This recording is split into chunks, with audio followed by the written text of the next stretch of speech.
Three candidates A, B, and C contested an election. Out of the total votes on a voter list, 25% did not vote and 6.66% votes polled were invalid. C got 2450 valid votes, which were 40% more than that of B. If A got only 40% of total votes, then who is the winner? देखिए तीन उम्मीदवार हैं ए, B और सी। मतदाता सूची में दर्ज कुल मतदाताओं में से 25% मतदाताओं ने अपने मत का प्रयोग नहीं किया तथा डाले गए मतों में से 6.66% मत अवैध घोषित हो गए। सी ने 2450 वैध मत प्राप्त किए, जो बी द्वारा प्राप्त मतों से 40% अधिक है।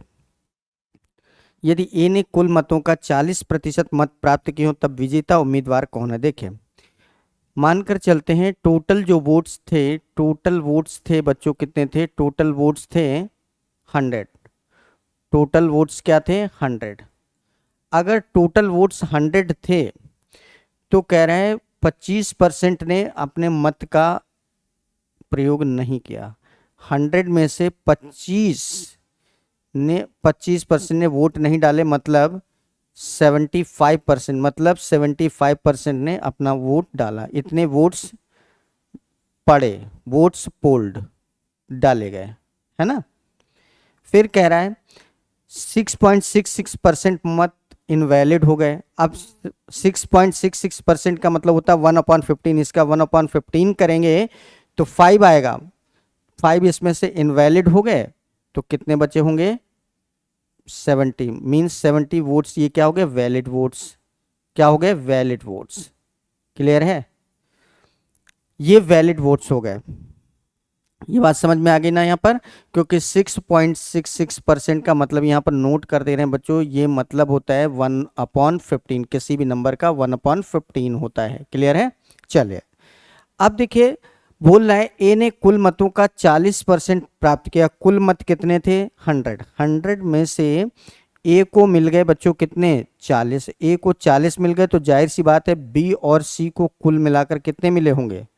बी और सी को कुल मिलाकर मिले होंगे, बी और सी को कुल मिलाकर कितने मिले होंगे? 60। सॉरी, बी और सी को कुल मिलाकर कितने मिले होंगे? टोटल वैलिड वोट्स कितने पड़ रहे हैं? 70। उसमें से ए को मिल गए हैं 40, है ना। तो बी और सी को कितना मिला होगा? यदि ए ने कुल मतों के 40% मत प्राप्त किए हों, 100 में से 40 इसको मिल गए, तो बी और सी को कितने मिले होंगे? 30, है ना।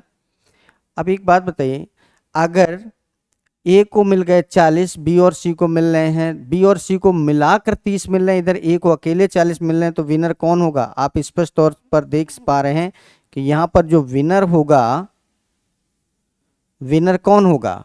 स्पष्ट रूप से ए होगा विनर कि नहीं होगा? भाई ए को खुद में 40 मिल रहे हैं, इधर बी और सी को मिलाकर 30 मिल रहे हैं, तो सबसे ज्यादा वोट किसको मिल रहे हैं? ए, बी और सी में सबसे ज्यादा वोट्स मिल रहे हैं ए को, तो विनर कौन होगा?